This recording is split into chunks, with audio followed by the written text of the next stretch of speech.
El reino de Dios fue el mensaje central de nuestro Señor Yeshua. En Lucas 4:43, Yeshua fue claro cuando dijo: es necesario que también a otras ciudades anuncie el evangelio del reino de Dios, porque para esto he sido enviado. Aquí Yeshua fue enfático cuando dijo que fue enviado para predicar el reino de Dios.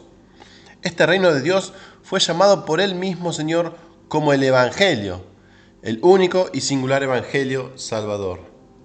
Entonces está claro que Yeshua comenzó su ministerio predicando el reino de Dios y diciendo: el tiempo se ha cumplido y el reino de Dios se ha acercado, arrepentíos y creed en el evangelio.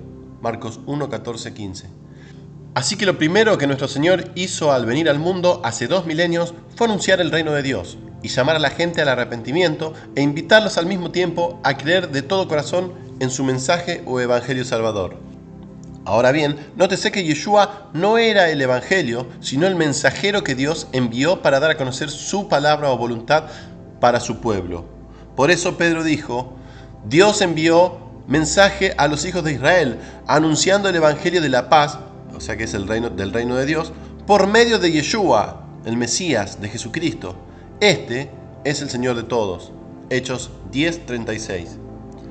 Así que Yeshua vino para anunciar el evangelio del reino de Dios. Él no vino a anunciar algo así como: oíd, yo he venido a anunciarles que mi reino ha llegado y que deseo reinar en cada uno de vuestros corazones, como muchos evangelistas nos enseñan en sus prédicas. No, señores, Yeshua vino a proclamar la cercanía de un reino que los judíos estuvieron esperando por muchos siglos. Esta proclama de Yeshua del reino de Dios no vino acompañada con alguna introducción breve, pues era algo harto conocido por ellos en las escrituras hebreas. Así que el reino de Dios, si bien tendría algunos aspectos novedosos, en esencia sería el mismo que esperaron los padres y profetas del Antiguo Testamento. Es decir, que sería una monarquía davídica restaurada en Jerusalén y que tendría una gloria resplandeciente como nunca antes reino alguno tuvo, y que opacaría a la del mismo rey Salomón. Es importantísimo saber que la frase reino de Dios aparece en el Evangelio de Marcos 14 veces, en Lucas 32 veces, en Mateo 4 veces y 32 veces el reino de los cielos. Por cierto que también el reino de Dios aparece en el Evangelio de Juan 6:33.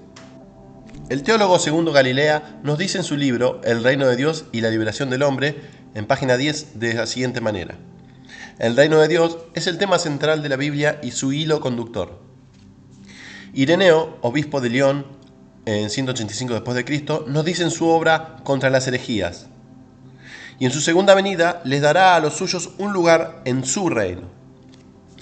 Clemente Romano, 96 después de Cristo, segundo obispo de Roma, escribió en su segunda epístola lo siguiente: si entonces hacemos lo que es justo a la vista de Dios, entraremos al reino y recibiremos las promesas.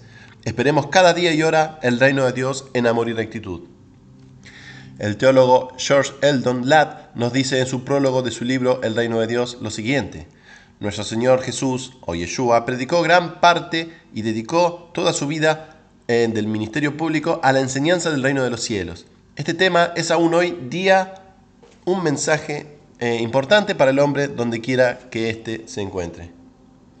También G.A. Ladd nos dice en la página 13 del mismo libro lo siguiente: el tema de la venida del reino de Dios fue lo central de la misión de Yeshua.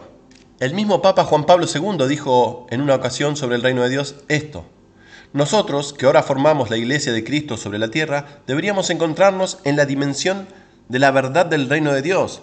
Cristo ha venido para revelar este reino y para introducirlo en la tierra, en cada lugar de la tierra, en los hombres y entre los hombres. Después de leer los testimonios de estos reconocidos religiosos, nos preguntamos: ¿qué es lo que ha pasado con el mensaje del reino en las prédicas de las iglesias católicas y protestantes por igual?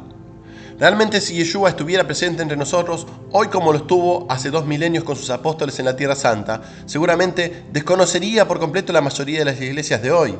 Seguramente Él se preguntaría: ¿dónde está mi mensaje del Evangelio del Reino en los sermones de estos llamados pastores? ¿Es acaso que se olvidaron de mi encargo de predicar el Evangelio del Reino como testimonio a todas las naciones? Seguramente les tendrá que decir en su parusía: apartados de mí, nunca os conocí.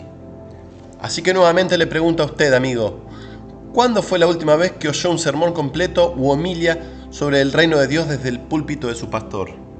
Haga usted la prueba y asista a su iglesia sin interrupción por espacio de 2 meses, y se llevará la sorpresa de que su pastor no lo predicará ni le dará la importancia que éste se merece. Definitivamente para la mayoría de maestros, el Evangelio es ahora Cristo mismo y no su anuncio del reino de Dios que Él proclamó desde el mismo principio de su ministerio y hasta el final del mismo. Espero que todos tomemos conciencia de la importancia que tiene el Evangelio del reino para la Iglesia del Señor. No dejemos que creencias griegas, disfrazadas de apostólicas, sustituyan a las verdades que fueron dadas una vez a los santos.